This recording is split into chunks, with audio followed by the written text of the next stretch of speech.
Those who don't. Those who don't know any better come into our neighborhood scared.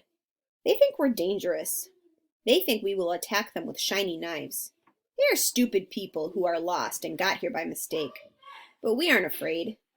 We know the guy with the crooked eye is Davy, the baby's brother. And the tall one next to him in the straw brim, that's Rosa's Eddie V.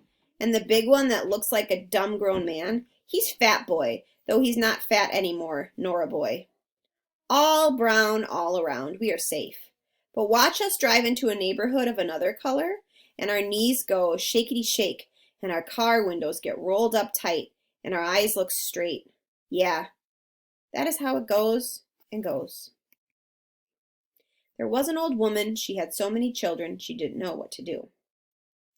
Rosa Vargas's kids are too many and too much. It's not her fault, you know, except she is their mother, and the only one against so many.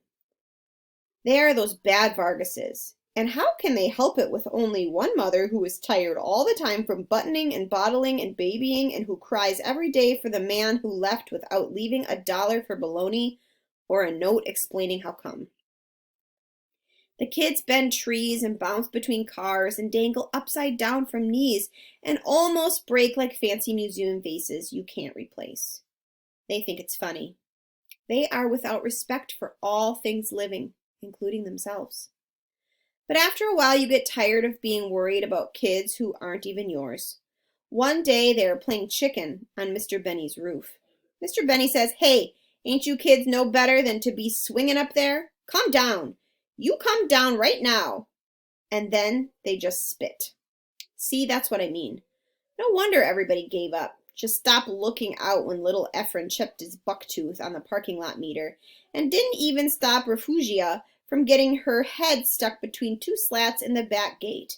And nobody looked up, not once, on the day Angel Vargas learned to fly and dropped from the sky like a sugar donut, just like a falling star, and exploded down to the earth without even an oh.